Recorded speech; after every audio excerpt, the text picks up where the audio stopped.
Let's talk about crypto. Oh man, I couldn't believe that Bitcoin yesterday was up $4,000. Like, I bought my first Bitcoin around, I think 200 to 300.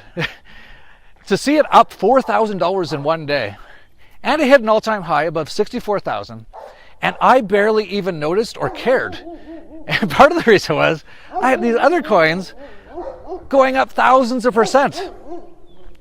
PirateChain in particular, it's up over $2 now, and it pulled back a little bit now, but well, I'll tell you in a minute where I think it's going and why. But just to see Bitcoin is like doing, up $4,000. I could never imagine that 10 years ago, and I didn't even care. But Bitcoin was supposed to be a lot different than what it is. A lot of people don't realize that. Like, here's Satoshi back in 2010 talking about privacy features that got implemented in Monero but not Bitcoin. So Satoshi here is saying, this is a very interesting topic. If a solution was found, a much better, easier, more convenient implementation of Bitcoin would be possible. He goes on to say, I'm not grasping your idea yet. Does it hide any information from the public network? What is the advantage? If at least 50% of nodes validate transactions enough that old transactions can be discarded, then everyone saw everything and could keep a record of it. Ring CT, ring confidential transactions. Can public nodes see the value of transactions? Can they see which previous transaction the value came from? If they can, then they know everything. If they can't, then they couldn't verify that the value came from a valid source. So you couldn't take their generated chain as verification of it. Does it hide the Bitcoin addresses? Is that it? Okay, maybe now I see if that's it. Crypto may offer a way to do key blinding. I did some research and it was obscure, but there may be something there. Group signatures may be related. He basically goes on to say they'd like to create something that's like what Monero is today. When paying to a Bitcoin address, you would generate a new blinded key for each use, which is a stealth address. And he says, then you need to be able to sign a signature such that you can't tell that the two signatures came from the same private key.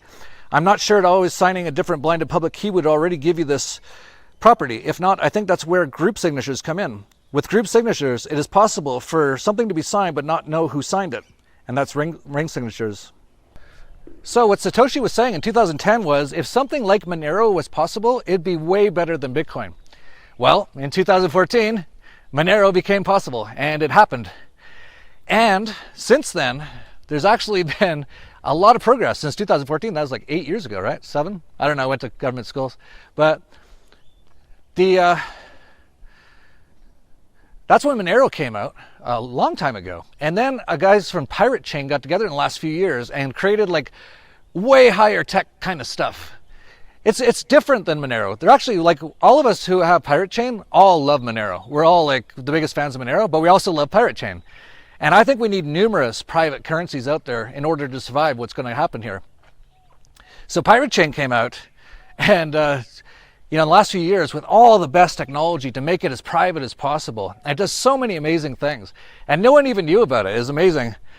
And we featured at 5 cents in the Dollar Vigilante, or Crypto Vigilante, sorry, and it's now over $2 just a few months later, and it is just getting started. But before I get into why, there's been, I don't know who's doing all these, but there's been a huge amount of Lucy PirateChain memes.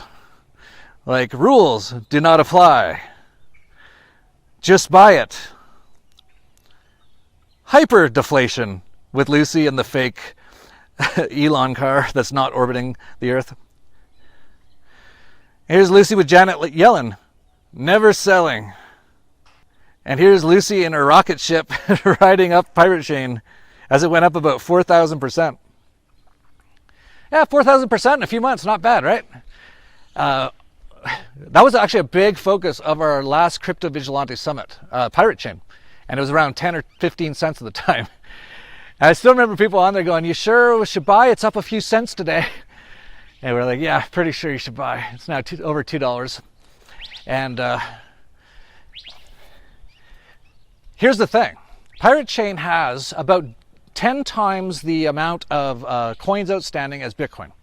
So Bitcoin's around 20 million, 21 million when it's complete, and PirateChain's around 200 million. So at the current price of 2, that's like buying Bitcoin when it was $20, to give you an example, because it's 1/10 or 10 times the circulation. So if PirateChain becomes what Bitcoin was supposed to be, you could say that it eventually could be over $60,000 where Bitcoin is today, if the world catches on that this is way better than Bitcoin. It's currently at $20. So for a lot of people out there who are, I've heard over the years, oh, I wish I listened to you when you said buy Bitcoin at $3. I was saying that stuff back in 2011 all the time, and hardly anyone listened. And then people are like, well, next one you tell me, I'm definitely going to do it. Well, I'm telling you, PirateChain at $20, it could go to 60,000. And if you get involved, just like all these other people, and start spreading it, start getting people to use it, you will actually make it happen. So it's $2 right now, which is, like I said, the equivalent of buying Bitcoin at $20. If you could go buy Bitcoin at $20, how much would you buy? Yeah.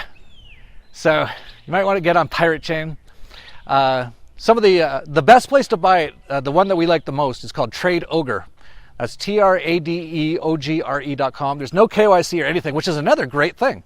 So you can buy Bitcoin on, Coinbase or wherever, transfer it off, then put it onto, I'd put it into Cake Wallet, transfer it into Monero, then I would transfer it onto TradeOgre, transfer the Monero into Bitcoin, into Bitcoin, and then buy PirateChain. And no one could ever in a trillion years figure out what you just did there.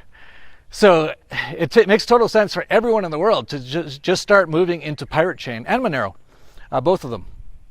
And like I said, TradeOgre is one of the best sites. It's got by far the most amount of volume. It's been like $10 million worth of volume the last few days.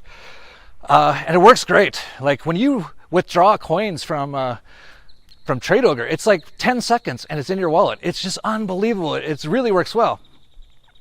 There's some other places like CoinEx. You can go to dollarvigilante.com/CoinEx. But for the last few days, their wallet for this PirateChain has been under maintenance. So it's not the best place to be buying right now because you can't take your coins off until they put the wallet back up. I'm hoping the wallet's up even by the time that you see this video. But you can go check for yourself if you want. They're also on Changely now. You can go to dollarvigilante.com/Changely, and it'll be on the Changely Pro in the next few days, they've said. And it's actually on Bitcoin.com, Roger Ver's exchange. It started trading more volume there, and it's also on something called, starts with a P, Polarity Exchange, which is quite an interesting exchange. So lots of places to get it. And of course, you're going to have to get some Bitcoin or Monero first, probably. But once you get out of the fiat system, then you're all good.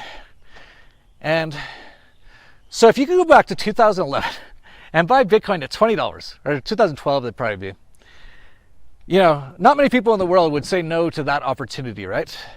Well, you're getting it again. And if you don't understand why, and you have to remember, I picked Bitcoin at $3.